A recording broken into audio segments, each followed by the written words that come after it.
Hello, good morning everyone. આજે હવે ભાગ 7 સંબંધ અને વિધેય સ્ટાર્ટ કરું છું. થિયરીમાં છેલ્લો ટોપિક છે આપણો. ઓકે, આ ચેપ્ટરની થિયરી જે છે એમાં છેલ્લો ટોપિક છે અને છેલ્લો ટોપિક છે દ્વિક્રિયાઓ. શું છે ટોપિક? દ્વિક્રિયાઓ. દ્વિક્રિયાઓને ઇંગ્લિશમાં કહે છે બાઇનરી ઓપરેશન્સ. દ્વિક્રિયાઓ માટે ઇંગ્લિશ શબ્દ શું છે?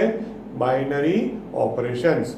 હવે એક વસ્તુ યાદ રાખજો કે દ્વિક્રિયાઓ પણ એક વિધેય જ છે. એક વ્યાખ્યાની તમે જોશો ને તો એની વ્યાખ્યા એક વિધેય તરીકે એને વ્યાખ્યાયિત કરેલું છે. તો હવે એની વ્યાખ્યા આવી આપી છે કે એક વિધેય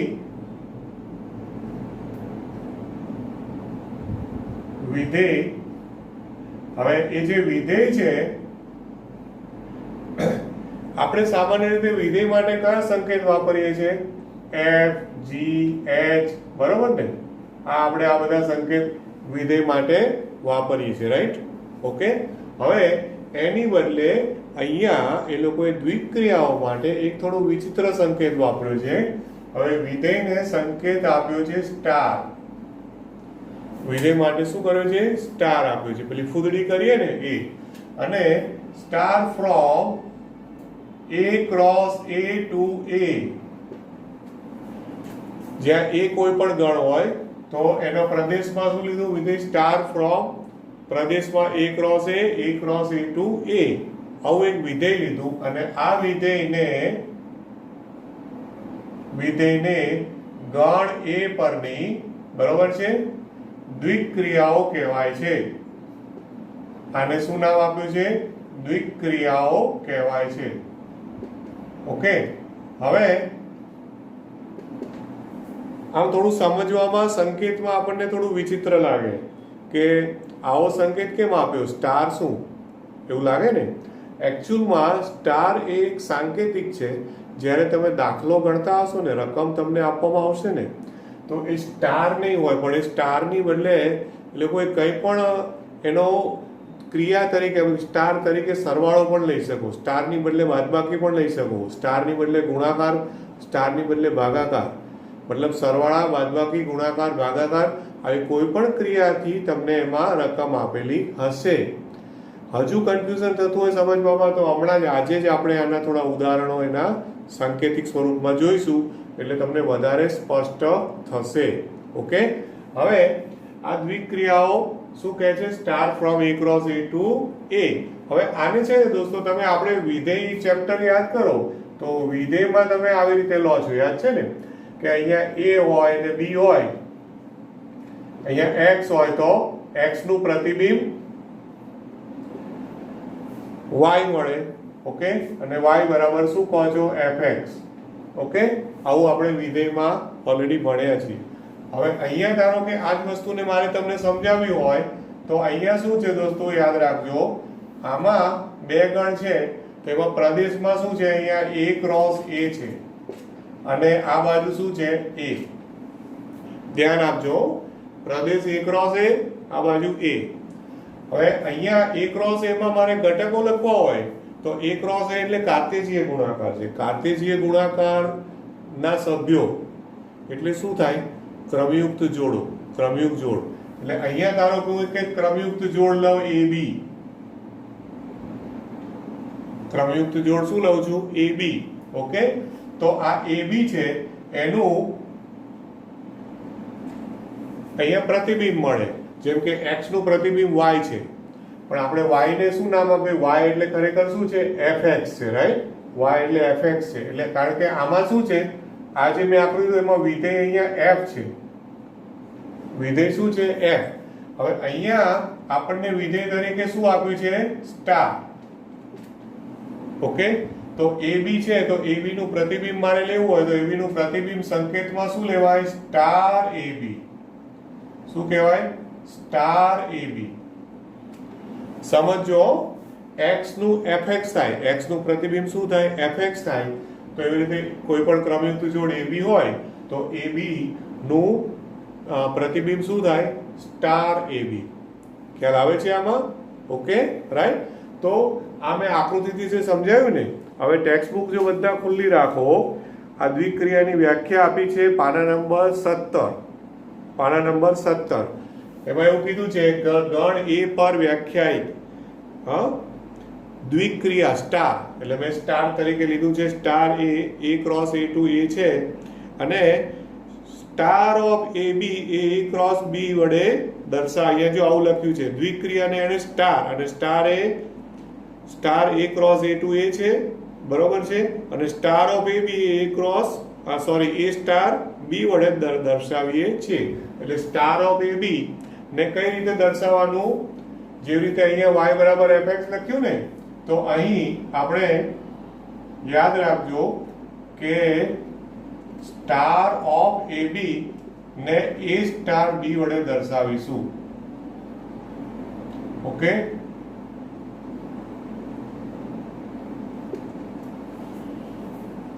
આ છે ને આ ટોપિક થોડો આપણા માટે થોડો નહીં પણ ટોટલી નવો છે, મને થોડો કોમ્પ્લિકેટેડ છે, પણ એક વખત એને જો બેસાડી દેશો ને કે હા સ્ટાર એટલે એકચ્યુઅલી સંકેત છે, એની બદલે સરવાળો બાદબાકી ગુણાકાર ભાગાકાર કંઈ પણ હોઈ શકે.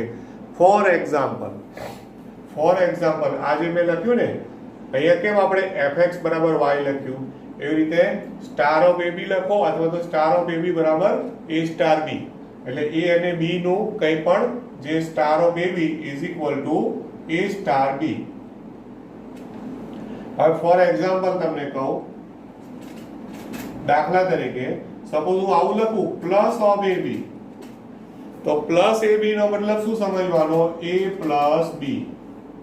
સિમ્પલ, સ્ટાર ની બદલે મેં પ્લસ મૂક્યું. કોઈ બી દ્વિક્રિયા તરીકે પ્લસ માઇનસ ગુણાકાર ભાગાકાર મૂકી શકો. એટલે કે સપોઝ હું આવું લખું કે પ્લસ ઓફ 2 3, એટલે કે 2 પ્લસ 3, એટલે શું થયો આન્સર 5. તો જે જવાબ આવે ને જવાબ એ પણ હવે આમાં કેવું થશે કે સ્વાધ્યાયના દાખલાઓ જોઈશું ને, નેક્સ્ટ સ્વાધ્યાય આવશે આપણું 1.4, બરોબર ને 1.4. તો 1.4 માં શરૂઆતના દાખલામાં એવું હશે કે રકમ આપી હશે અને ચેક કરો કે આ દ્વિક્રિયા છે કે નહીં.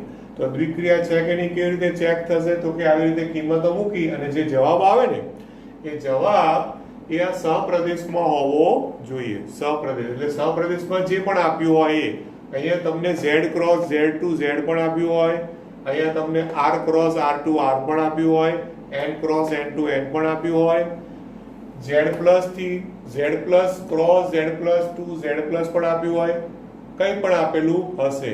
અને એ પ્રમાણે જે જવાબ આવે ને એ જવાબ જો સહપ્રદેશમાં આવી જાય, સહપ્રદેશમાં જો આવી જાય તો એવું કહેવાય કે જે રકમ આપી છે એ રકમ દ્વિક્રિયા દર્શાવે છે, બાકી દ્વિક્રિયા દર્શાવતી નથી. આવું ધ્યાનમાં રાખજો. ઓકે, એટલે આ એક મેં સિમ્પલ ઉદાહરણ આપ્યું કે ભાઈ સ્ટાર ઓફ એ બી બરાબર એ પ્લસ બી. હવે ઘણા ઉદાહરણો આવા પણ થશે, જો આવું આપશે ઘણી વખત સ્ટાર ઓફ એ બી, તો સ્ટાર ઓફ એ બી ને એ સ્ટાર બી પણ લખાય ને, તો A star B is equal to, જો આવી રીતે દ્વિક્રિયાઓ આપે a plus B minus A B. હવે તમે એવું નહીં સવાલ કરવાનો કે સર આવું કેવું, આ રકમ આપેલી છે, a સ્ટાર બી બરાબર a plus B minus A બી નો ઉપયોગ કરવાનો. મતલબ કે સપોઝ કે તમને હું એવું કહું કે ભાઈ 3 સ્ટાર 4, તો a બરાબર 3 લેવાના, b બરાબર 4 લેવાના, આમાં મૂકો તો શું થાય, 3 વત્તા 4 માઇનસ 12 થાય ને, એ બી એટલે ગુણાકાર, તો 3 વત્તા 4 માઇનસ 12 એટલે 7 ઓછા 12, એટલે કેટલો જવાબ આવ્યો, -5. ખ્યાલ આવે છે ને? તો આવી રીતે તમને જે પણ રકમમાં દ્વિક્રિયાઓ આપી હોય, દાખલા તરીકે જો ઘણી વખત આવું આપશે a star b is equal two ab upon 10, ભાગાકારમાં આવું પણ આપે. ઓકે, તો હવે એમાં તમે શું કરશો, જો હવે આ ખ્યાલ આવી ગયો છે ને, આને હું અહીંયાથી કેન્સલ કરું છું. આપણે જૂનું વિધેય યાદ કર્યું અને એની સાથે મેં અહીંયા દ્વિક્રિયાની વેન આકૃતિ દોરી છે. x નું fx થાય એવી રીતે ab નું સ્ટાર ઓફ ab થાય, ab નું પ્રતિબિંબ સ્ટાર ઓફ ab થાય. ઓકે,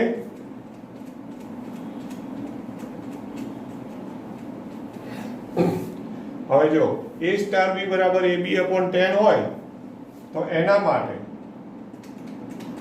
ઓકે સપોઝ કે ભાઈ 5 સ્ટાર 2 લઉં 5 સ્ટાર 2 તો a બરાબર 5 મૂકો b બરાબર 2 મૂકો એટલે ઉપર ab એટલે શું થાય 10 10 ભાગ્યા 10 એટલે શું આન્સર આવ્યો 1 ઓકે એટલે જરૂરી નથી કે આન્સર પૂર્ણાંકમાં જ આવે ગમે તે આવી શકે સપોઝ કે મેં 3 સ્ટાર 4 લીધું તો 3 સ્ટાર 4 એટલે ઉપર 3 ચોક 12 12 ભાગ્યા 10 12 ભાગ્યા 10 એટલે એને પેલું દશાંશમાં નહીં લખવાનું 1.2 નહીં લખવાના પણ આપણે એમાંથી ભાગ ચલાવી દેવાના તો ઉપર નીચેથી શું ઉડી જશે 2 2 ઉડાડ દો તો 2 2 ઉડાડ દો એટલે શું થઈ જાય 6/5 ઓકે તો આવી રીતના દ્વિક્રિયાઓનો દાખલાઓમાં થોડા ઉપયોગ જ્યારે દાખલા ગણીશું ને ત્યારે આ રીતનું આવશે દોસ્તો હવે ફરી એક વખત દ્વિક્રિયાની વ્યાખ્યાને ફરીથી સમજાવું છું સમજી લેજો શું કહે છે દ્વિક્રિયાઓમાં કઈ ટાઈપનું વિધેય છે સંકેતમાં સ્ટાર એટલે કંઈ પણ હોઈ શકે સરવાળો બાદબાકી ગુણાકાર ભાગાકાર કંઈ પણ સ્ટાર ફ્રોમ એનો પ્રદેશ હંમેશા શું હોય a cross a to a સહપ્રદેશ એટલે આમાં મેં કહ્યું એમ z to z cross z to z r cross r to r કંઈ પણ હોય એને ગણ a પરની દ્વિક્રિયા કહે છે એટલે એક વિધેય તરીકે વ્યાખ્યાયિત કરવામાં આવ્યું છે આટલું ક્લિયર થાય છે દ્વિક્રિયાની વ્યાખ્યા ઓકે હવે ના સમજાય તો એ લાઈવ ચેટ વખતે મને કાલે જ કહી દેજો કે સર નથી સમજાયું તો હું નેક્સ્ટ લેક્ચરમાં હું દાખલા ગણું એ પહેલા હું એકવાર ફરીવાર રિપીટ કરું ઓકે ક્લિયર થાય છે હા હવે આ દ્વિક્રિયાઓ છે ને એના કેટલાક ગુણધર્મો આપ્યા છે હવે ગુણધર્મો પાછા એના એ જૂના ક્રમનો નિયમ જૂથનો નિયમ બરોબર છે અને ત્યાર પછી તટસ્થ ઘટકનું અસ્તિત્વ અને એકમ ઘટકનું અસ્તિત્વ આ 4 ગુણધર્મો મેઇન છે એના ઉપરના દાખલાઓ આમાં આવતા હોય છે ઓકે તો દ્વિક્રિયાઓના ગુણધર્મો એમાં પહેલો આવશે ક્રમનો નિયમ ક્રમનો નિયમ જે છે દોસ્તો એમાં કેવું છે કે ક્રમનો નિયમ હોય ને તો રકમ એવું કહેશે કે ભાઈ આપેલી દ્વિક્રિયા એ સમક્રમી છે કે કેમ તે જણાવો સમક્રમી આવો ક્રમનો નિયમની બદલે બીજો શબ્દ શું વાપરશે સમક્રમી દ્વિક્રિયા આવું પૂછશે સમક્રમી દ્વિક્રિયા ઓકે એટલે જો એની સમજૂત એટલે વ્યાખ્યા આવતા ક્રમનો નિયમ શું છે આપણો ગણમાં અને બધામાં ભણ્યા છો a યોગ b બરાબર b યોગ a છેદ b બરાબર b છેદ a છે ને ઓકે એવી રીતે તમે ઇવન શ્રેણિકમાં પણ જોયું છે ઓકે હા a પ્લસ b બરાબર b પ્લસ a શ્રેણિકમાં એવી જ રીતે અહીંયા જો ગણ a બરોબર છે એ ગણ પરની દ્વિક્રિયા સ્ટાર હોય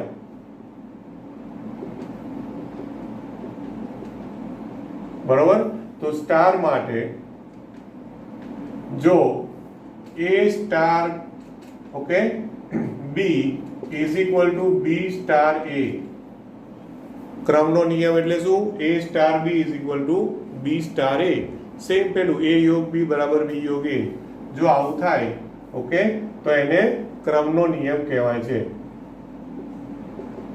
તો આ સ્ટાર એટલે કે દ્વિક્રિયા સ્ટાર એ સમક્રમી છે તેવું કહેવાય સમક્રમી છે ઓકે તેમ કહેવાય હવે સપોઝ જો દોસ્તો અહીંયાનું ઉદાહરણ જુઓ તો આ ab upon 10 જુઓ ab upon 10 હવે એમાં 5 સ્ટાર 2 તો 10 ભાગ્યા 10 એક આવ્યું હવે એની બદલે 2 સ્ટાર 5 કરો તો કઈ ફરક પડે છે આમાં 2 સ્ટાર 5 કરો તો 2 સ્ટાર 5 શું થશે 10 ભાગ્યા 10 એ પણ એક જ આવ્યું ને પછી 3 સ્ટાર 4 છે એટલે 4 કરે 3 ચોક 12 એની બદલે 4 સ્ટાર 3 કરું તો કઈ ફરક પડવાનો છે મતલબ આ જે ઉદાહરણ આપ્યું છે એ ઉદાહરણ કોનું ઉદાહરણ થયું? અહીંથી હું તમને આમ એરો મારી દઉં, આ સમક્રમીનું ઉદાહરણ છે, આ રહ્યું. હવે એની ઉપર વાળું ઉદાહરણ છે આ a plus b minus ab, એને જુઓ તો હવે એમાં 3 સ્ટાર 4 છે તો એનો જવાબ આવે -5. હવે તમે 4 સ્ટાર 3 કરો તો 4 સ્ટાર 3 તો પહેલા a બરાબર 4 અને b બરાબર 3 લેવાના, તો શું થાય? 4 વત્તા 3 એટલે 7 માઇનસ ab તો 12. સેમ જ આન્સર આવ્યો. તો મતલબ કે આ બંને ઉદાહરણો જે મેં આપ્યા છે, આ બંને ઉદાહરણ, એટલે અહીંયાથી હું આમ કરી દઉં છું એરો, આમ છગડીયો કૌંસ કરીને આ ઉદાહરણ અહીંયા આવી ગયું. સમક્રમીના આ બે ઉદાહરણો થઈ ગયા. ક્લિયર થાય છે? એટલે નવું ઉદાહરણ માટે અહીંયા હું જગ્યા વેસ્ટ કરતો નથી. સમક્રમી હોય તો તમે આવી રીતે a સ્ટાર b ને b સ્ટાર a ચેક કરવાનું, જો સરખું થાય તો સમક્રમી છે. સિમ્પલ. સમક્રમી એટલે કે ક્રમનો નિયમ. ત્યાર પછી બીજો આવશે જૂથનો નિયમ. જૂથનો નિયમ. ઓકે, આ બધું આમાં વ્યાખ્યાઓ તરીકે આપ્યું છે. હા, હું એને નિયમો ગુણધર્મો તરીકે લઉં છું. જૂથનો નિયમ એટલે કે ગણ a પરની દ્વિક્રિયા સ્ટાર માટે આ બધું કોમન લખવાનું હંમેશા. ગણ a પર ની દ્વિક્રિયા સ્ટાર, બરોબર. હવે એના માટે શું થાય? જૂથનો નિયમમાં a star b star c is equal to a star b star c. Okay, હવે અચ્છા આ પાછું યાદ રાખજો કે આ જે કંઈ પણ થાય ને એ for all a b belongs to a માટેની વાત છે. a પર છે ને, એવી રીતે અહીંયા four all a b c belongs to a માટે હોય. જો આવું થાય તો સ્ટાર જે છે એ કોનું પાલન કરે છે?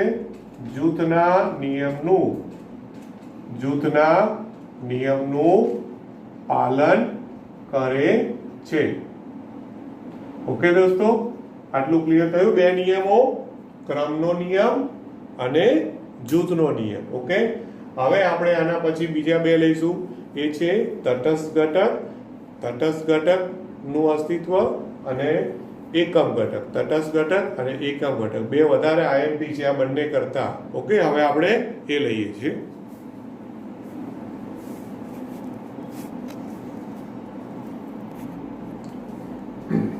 ચાલો હવે ગુણધર્મ નંબર 3. તો ત્રીજો ગુણધર્મ જે આવશે, આ ગુણધર્મો ચાલી રહ્યા છે આપણે, એમાં ત્રીજો ગુણધર્મ, હવે ત્રીજો ગુણધર્મ છે એ આઈએમપી. ઓકે, ત્રીજો ગુણધર્મ આઈએમપી, ચોથો પણ આઈએમપી માં ધ્યાન રાખજો કારણ કે એમાં ગડબડ થશે. હવે એ છે દ્વિક્રિયા સ્ટાર માટે તટસ્થ ઘટકનું અસ્તિત્વ. દ્વિક્રિયા સ્ટાર માટે તટસ્થ ઘટક, જેમ કે સરવાળા માટે 0 છે, યાદ છે ને? સરવાળા માટે 0 તટસ્થ ઘટક છે. ગુણાકાર માટે તટસ્થ ઘટક શું છે? ગુણાકાર માટે 1 છે ને? તો એવી રીતે સ્ટાર માટે શું? તો સ્ટાર માટે એ લોકોએ સંકેત આપ્યો છે ગણ A પરની દ્વિક્રિયા. હવે જે દ્વિક્રિયા હોય સ્ટાર, બરોબર છે, અને એ સ્ટાર માટે જો કોઈ ઘટક, હવે એ લોકો એને સંકેતમાં સ્મોલ e આપ્યો છે દોસ્તો, ધ્યાન રાખજો. સંકેત શું છે? Small e. સ્મોલ e સંકેત છે. હવે સ્મોલ e જ સંકેત યુઝ કરવાનો. આ ચેપ્ટરમાં તટસ્થ ઘટક માટે સ્મોલ e સંકેત ઉપયોગ કરવાનો. સંકેત બદલશો નહીં. ઓકે, તો કોઈ e બિલોંગ્સ ટુ a એવું મળે કે જેથી હવે સરવાળામાં શું થયા છે ને? 2 + 0 = 2, 0 + 2 = 2. તો એવી જ રીતે અહીંયા શું થાય ખબર છે? A સ્ટાર E બરાબર E. A સ્ટાર E 2 વત્તા 0 બરાબર 2, 0 વત્તા 2 બરાબર 2, એટલે કે E સ્ટાર A બરાબર પણ A આવે, sorry, okay. A star E બરાબર પણ A અને E સ્ટાર A બરાબર પણ A, ઓકે. જેવી રીતે 0 માં 2, 2 માં 0 ઉમેરો કોઈ ફરક ના પડે, એ જ રીતે A સ્ટાર E બરાબર A, E સ્ટાર A બરાબર A. હવે આ E એટલે શું? તો E છે ને એ ફરી પાછો સંકેત છે. જેવી રીતે સ્ટાર ફૂદડી એક સંકેત આપે છે ને સ્ટાર, એવી રીતે E પણ એક સંકેત છે. દરેક દાખલામાં સ્ટાર એટલે સ્મોલ E જે છે ને તટસ્થ ઘટક, એ રકમ પ્રમાણે બદલાશે. સરવાળામાં કેવું હતું કે 0 ફિક્સ, ગમે તેના માટે 0. અહીંયા એવું નહીં, રકમ જે આપી હોય ને એ રકમ માટે તટસ્થ ઘટક બદલાઈ જાય. હું બીજી રકમ આપું તો બીજી રકમનો તટસ્થ ઘટક બદલાઈ જાય, ત્રીજી રકમનો તટસ્થ ઘટક પાછો અલગ આવે. સમજાય છે? એટલે એને વ્યાપક રીતે એને શું સંકેત આપ્યો છે? Small E. વ્યાપક રીતે સંકેતમાં શું આપ્યું છે? Small E.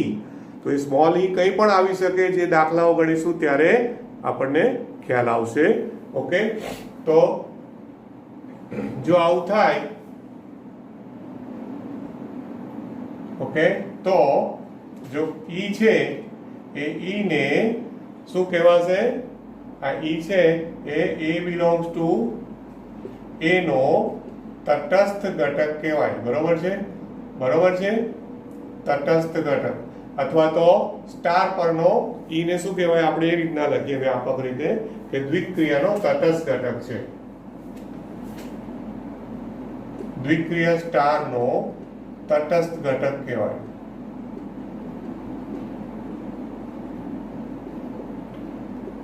ઓકે. હવે એના દાખલાઓ જોઈશું ને એટલે વધારે તમને ખ્યાલ આવશે. અત્યારે કદાચ હજુ કન્ફ્યુઝન થતું હોય, મે બી, ઓકે. ચોથો ગુણધર્મ પણ IMP છે, ઓકે.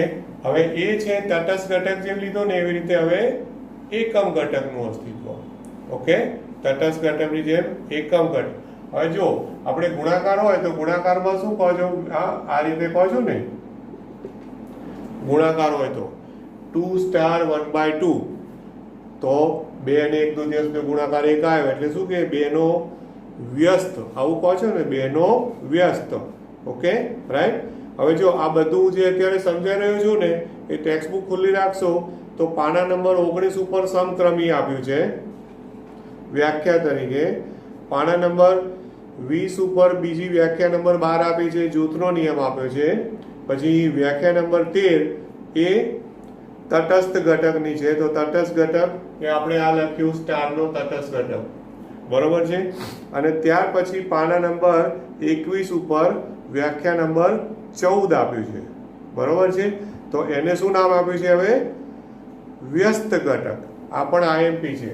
ગુણાકાર માટે 2 નો વ્યસ્ત 1/2, 3 નો વ્યસ્ત 1/3. એવી રીતે અહીંયા પણ ધ્યાનમાં રાખવાનું કે જેવી રીતે 2 સંખ્યાનો ગુણાકાર કરો તો 1 આવ્યો આન્સર. આ 1 આવ્યો એટલે આ શું છે ખબર છે ને? આ ગુણાકારનો એકમ ઘટક આવ્યો. એકમ ઘટક કહો અથવા તો તટસ્થ ઘટક કહો. તો અહીંયા તટસ્થ ઘટક તરીકે જે 1 અને 0 છે એવી રીતે અહીંયા તટસ્થ ઘટક તરીકે શું છે? E છે. અહીંયા તટસ્થ ઘટક શું છે? E છે. ખ્યાલ આવે ને? એટલે હવે જો દ્વિક્રિયા સ્ટાર પર ગણ A પરની દ્વિક્રિયા,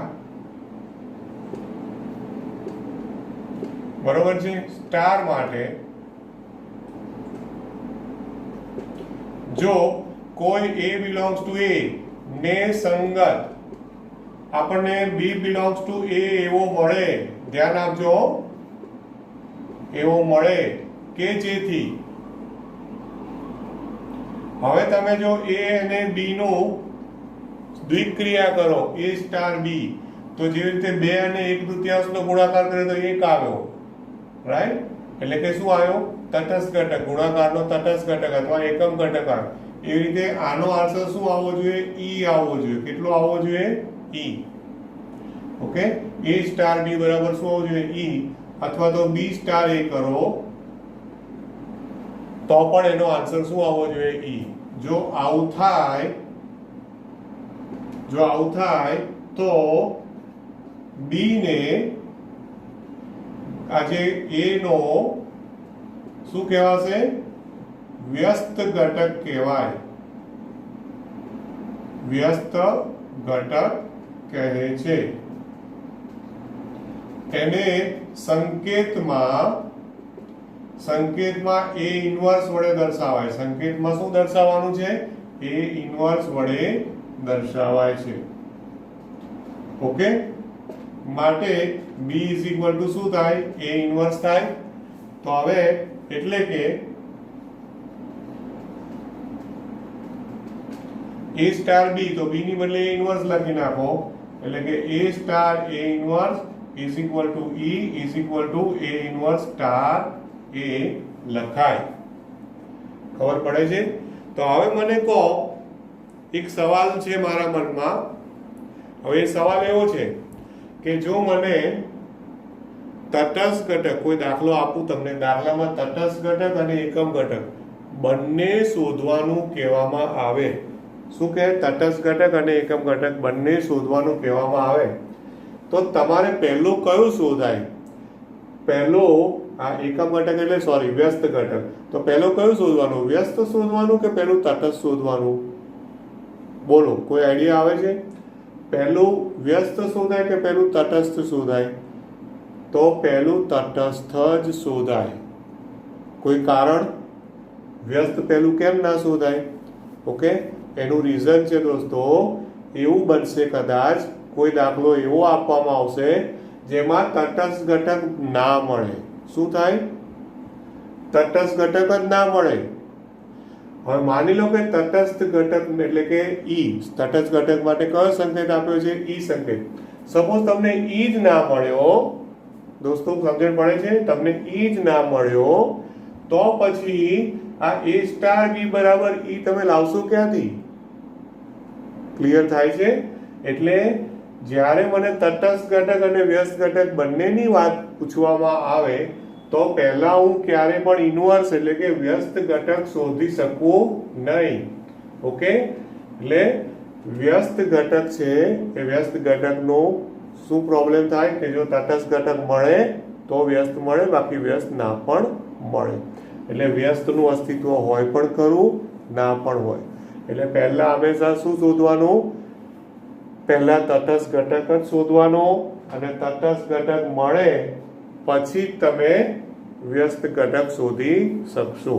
તો આપણે 4 ગુણધર્મો જોયા. 4 ગુણધર્મો કયા કયા જોયા? તો પહેલો ક્રમનો નિયમ. ક્રમનો નિયમ એટલે કે સમક્રમી, બરોબર. પછી બીજો જૂથનો નિયમ. ઓકે, એ બે તો આવડશે, દાખલાઓમાં પણ તમને આવડશે. પ્રોબ્લેમ થશે ત્રીજા અને ચોથામાં. ત્રીજો છે શું છે? દ્વિક્રિયા સ્ટાર પરની તટસ્થ ઘટકની અસ્તિત્વની વાત છે. તો તટસ્થ ઘટક માટે સંકેત વાપર્યો છે સ્મોલ ઈ. ઓકે, અને પછી ચોથો ગુણધર્મ છે એ છે વ્યસ્ત ઘટક. રાઈટ? તટસ્થ ઘટક જો ઈ હોય એ મળે તો જ વ્યસ્ત ઘટક માટે જવાનું, બાકી વ્યસ્ત ઘટક શોધવાનો રહેતો નથી. હા, હવે આ બધું શું છે કે બધું સાંકેતિક ભાષામાં લખ્યું હોય ને, એટલે બધું સ્ટાર ને એ ને બી ને, એટલે આપણને ગડબડ થઈ જાય કે સાલું આ તો સમજાતું નથી. એ ક્યાં સુધી નહીં સમજાય? જ્યાં સુધી તમે દાખલાઓમાં નહીં પડો ત્યાં સુધી. ઓકે, હવે સ્વાધ્યાય 1.4 છે ને, તો સ્વાધ્યાય 1.4 નો પણ હું થોડુંક સ્ટાર્ટિંગ તો આજે કરું છું. આજે થોડું એનું સ્ટાર્ટિંગ કરું છું. હવે સ્ટાર્ટિંગ કરું ને એ પહેલાં હું તમને કહી દઉં, ટેક્સ્ટબુકમાંથી ઉદાહરણ 29, ઉદાહરણ 30 આ બે ઉદાહરણો છે. એને એક્ઝામમાં ગણવાના પૂછાવાની દ્રષ્ટિએ નથી કહેતો હું, ધ્યાન આપજો. ઉદાહરણ 29 અને ઉદાહરણ 30 ત્યાં નોંધવું હોય તો નોંધી રાખો. એને યાદ રાખજો એઝ એ રિઝલ્ટ, એક પરિણામ તરીકે એને યાદ રાખજો. ઉદાહરણ 29માં શું કહે છે? સાબિત કરો કે, તો આપણે સાબિતીમાં નથી પડતા, સાબિત કરો કે સરવાળો, બાદબાકી અને ગુણાકાર એ આર પર દ્વિક્રિયાઓ છે. દ્વિક્રિયાઓ છે એવું કહે છે એટલે શું ખબર છે? આર પર, આર એટલે વાસ્તવિક સંખ્યા, એટલે જો બે વાસ્તવિક સંખ્યાનો સરવાળો કરો તો વાસ્તવિક સંખ્યા જ મળે ને. પછી બે વાસ્તવિક સંખ્યાની બાદબાકી કરો તો પણ વાસ્તવિક સંખ્યા જ મળે. બે વાસ્તવિક સંખ્યાનો ગુણાકાર કરો તો પણ વાસ્તવિક સંખ્યા જ મળે. ક્લિયર થાય છે? એ જે આવું તો થાય ને તો એને દ્વિક્રિયા કહેવાય. પણ આગળ લખ્યું છે પરંતુ ભાગાકાર એ આર પર દ્વિક્રિયા નથી. ભાગાકાર એ આર પર દ્વિક્રિયા નથી. તો આવું કેમ કહ્યું? ભાગાકાર કેમ નથી?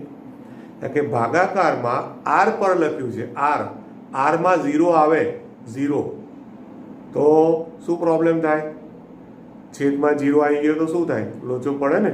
દાખલા તરીકે 2 અને 0, તો 2 અને 0 નો સરવાળો કરો તો 2 થાય વાસ્તવિક સંખ્યા. 2 અને 0 ની બાદબાકી કરો તો 2 થાય. 2 અને 0 નો ગુણાકાર કરો તો 0 થાય. પણ 2 અને 0 નો ભાગાકાર કરો તો 2/0 કરો તો ના થાય ને. અવ્યાખ્યાયિત થયું, ખ્યાલ? એટલે 0 ના કારણે, માત્ર 0 ના કારણે એવું કહે છે કે ભાગાકાર એ આર પર દ્વિક્રિયા નથી. અને માટે જ એના એ જ દાખલામાં એણે એવું કીધું છે કે તદુપરાંત સાબિત કરો કે ભાગાકાર એ આર પ્લસ પર દ્વિક્રિયા છે. આવું લખ્યું છે, બરોબર છે. શૂન્યેતર વાસ્તવિક સંખ્યાઓનો ગણ એટલે ધન વાસ્તવિક સંખ્યાઓનો ગણ આર પ્લસ પર દ્વિક્રિયા. આર પ્લસ લઈ લીધું એટલે એમાં 0 ના આવ્યું, માઇનસ તો આવ્યો તોય ચિંતા નથી, બરોબર છે. પણ 0 ના આવ્યું કે આર પ્લસ, તો હવે આર પ્લસમાં દ્વિક્રિયા થઈ જાય. ઓકે, તો આ પરિણામ તરીકે યાદ રાખવાનું.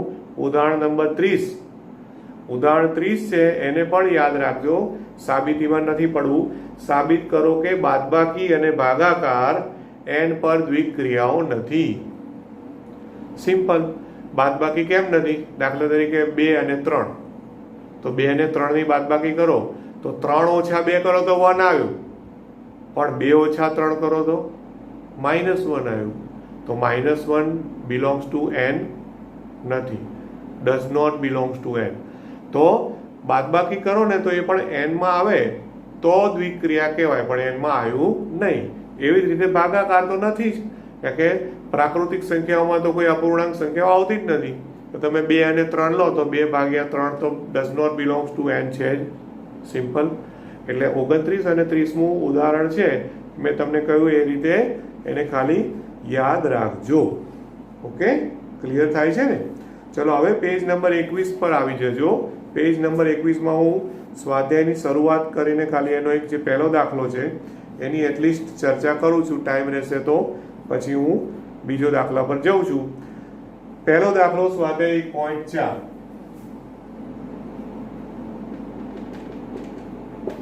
ઓકે, હવે પહેલું. હવે એમાં હું ટાઇટલ લખતો નથી, એ વાંચો ટાઇટલ બધા મારી સાથે ટેક્સ્ટબુકમાં. નીચે પ્રમાણે વ્યાખ્યાયિત કરેલ પ્રત્યેક ક્રિયા સ્ટાર એ દ્વિક્રિયા છે કે નહીં તે નક્કી કરો. જે પ્રશ્નમાં સ્ટાર દ્વિક્રિયા ન હોય તેના માટે કારણ આપો. જો દ્વિક્રિયા ન હોય તો કારણ આપો. ઓકે, હવે એનું પહેલું છે એ સ્ટાર એ ઝેડ પર,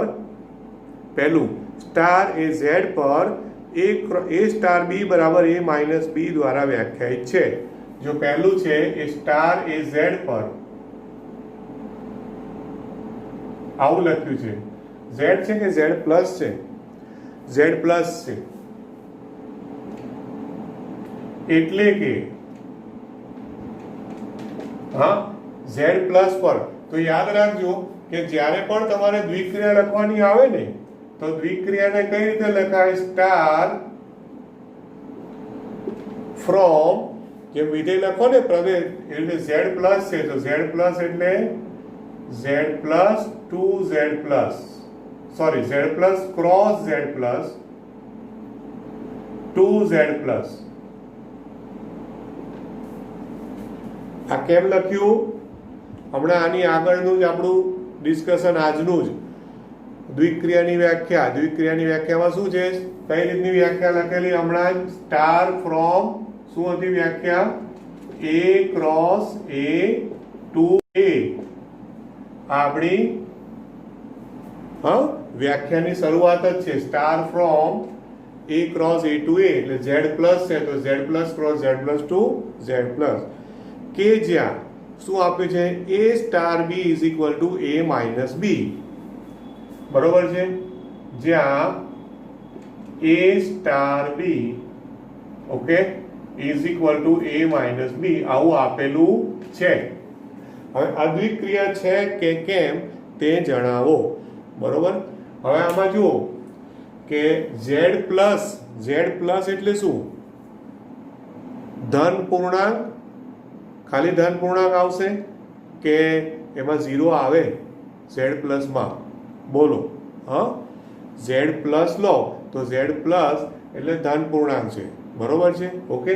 હવે ધન પૂર્ણાંક લો તો હવે આમાં તમે જુઓ કે દ્વિક્રિયા થશે કે નહીં એ રીતે વિચારો તો જે પણ આન્સર આવે ને એ આન્સર પણ ક્યાં આવવો જોઈએ, આન્સર જે હોય ક્યાં આવવો જોઈએ, Z પ્લસમાં આવવો જોઈએ. દાખલા તરીકે અહીં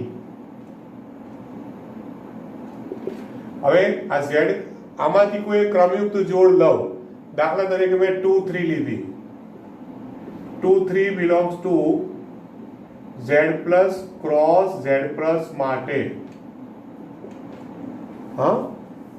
મેં સમજી વિચારીને 2 3 લીધી છે. હવે 2 3 ક્રમયુક્ત જોડ માટે અહીંયા A સ્ટાર B નો ઉપયોગ કરો તો શું થાય, A સ્ટાર B એટલે 2 સ્ટાર 3 2 સ્ટાર 3 અને શું છે આન્સર 2 માઇનસ 3. આન્સર શું થાય 2 માઇનસ 3. કેટલો આન્સર આવ્યો -1. તો -1 does not belongs to Z plus. સમજાય છે, સપ્રદેશમાં આવવું જોઈએ જ. જે પણ જવાબ આવે ને એ સપ્રદેશમાં આવવો જોઈએ જ. તો આપણે એક ઉદાહરણ એવું બતાવ્યું કે જેમાં જે દ્વિક્રિયા આપેલી એ દ્વિક્રિયાનો ઉપયોગ કર્યો તો સપ્રદેશમાં આન્સર આવતો નથી. આવું કોઈ પણ એક ઉદાહરણ આપી દો એટલે તમે શું કહી શકશો, આનો મતલબ શું થયો, એને પ્રશ્ન પૂછેલો છે કે દ્વિક્રિયા છે કે નહીં તે નક્કી કરો તો કહી દેવાનું કે સ્ટાર એ દ્વિક્રિયા નથી. પૂરું. માટે સ્ટાર એ દ્વિક્રિયા નથી.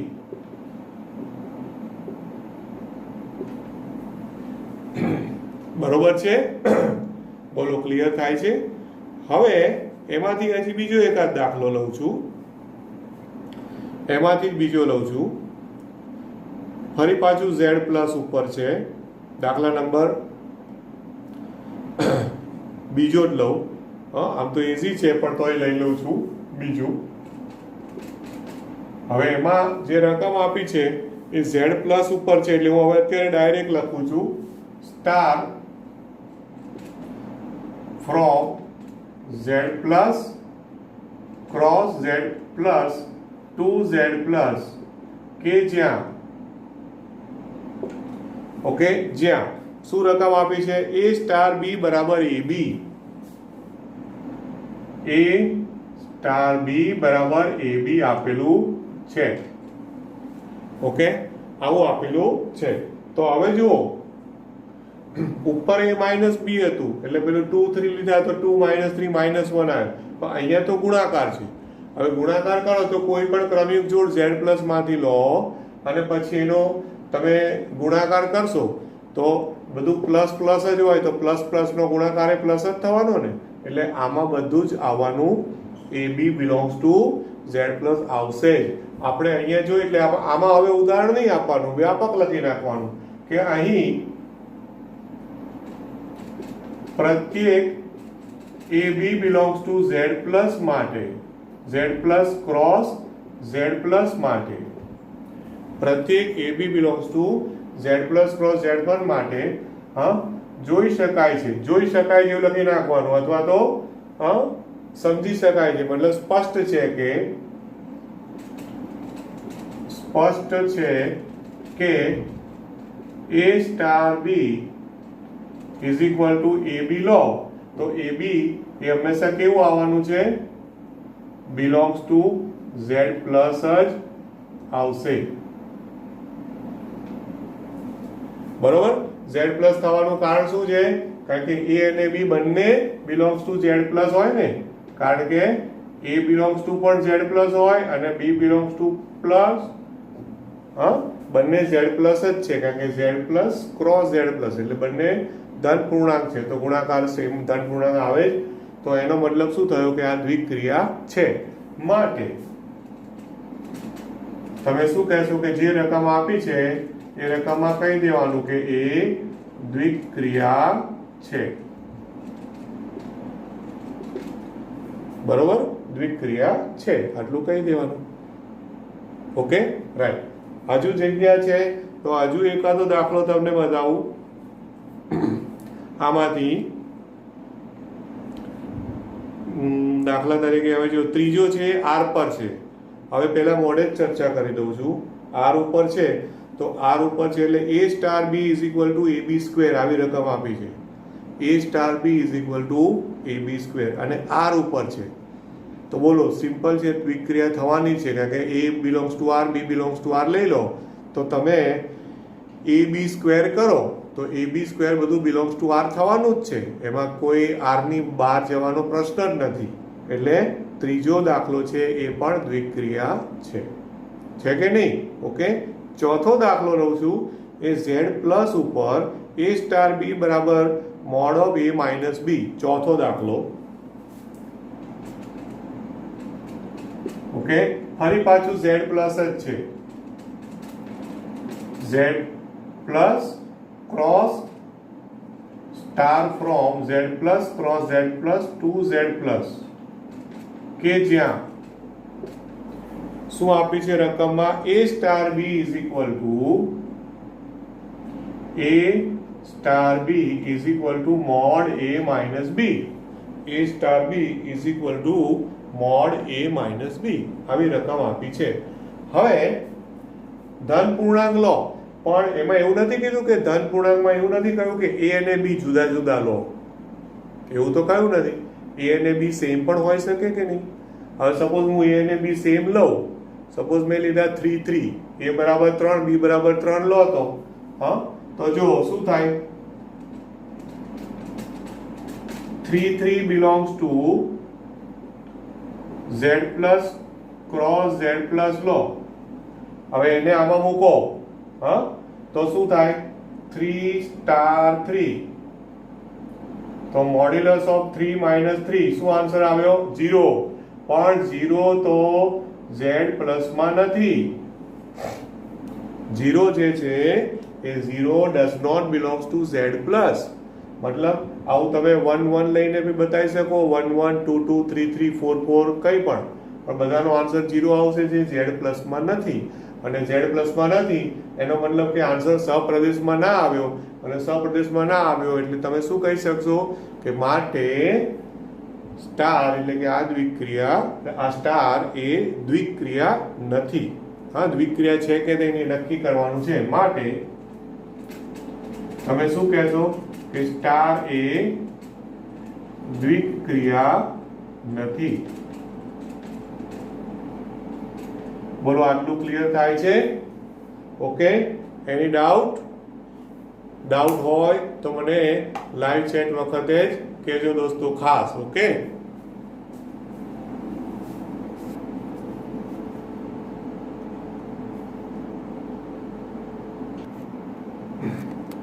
તો જો આમ તો હું હજી આગળ આમાં બીજો દાખલો લઈ શકું એમ છું, રાઈટ. પણ પછી મને એવું થાય છે કે આ ટોપિક નવો છે, તો હું આવતીકાલે જે હું તમને નવું લેક્ચર આપું ને એ પહેલાં તમે આટલું એટલીસ્ટ વ્યવસ્થિત શાંતિથી જોઈ જાઓ અને એક વખત રિવિઝન વ્યવસ્થિત કરી લો. દ્વિક્રિયાની વ્યાખ્યા અને એના 4 ગુણધર્મો, બરોબર છે, ક્રમનો નિયમ, જૂથનો નિયમ, તટસ્થ ઘટક એટલે સ્મોલ ઈ અને વ્યસ્ત ઘટક. ઓકે, અને પછી અત્યારે ખાલી આપણે એવો દાખલા જોયા જેમાં જે રકમ આપી હોય એ રકમમાં દ્વિક્રિયા છે કે નહીં એ નક્કી કરો. આપણે એટલું જ જોયું. દાખલા નંબર 2 થી શું છે વધારાનું કે સમક્રમી, જૂથનો નિયમ, ઓકે, એ બધું આવશે. તટસ્થ ઘટક, વ્યસ્ત ઘટક, એટલે હવે એમાં જઈશું ને અત્યારે તો બધું મિક્સ થઈ જશે અને ટાઈમ પણ જશે વધારે. એટલે અત્યારે આટલે સુધી રાખું છું. હા, એટલે તમે એસાઇનમેન્ટમાં એટલીસ્ટ પેલો થિયરી લખી નાખો, સ્વાધ્યાય સ્ટાર્ટ કરીને પહેલો દાખલો છે અને આગળના ઉદાહરણો કે જે કંઈ હોય એ કમ્પ્લીટ કરજો. Okay, all the best, thank you very much.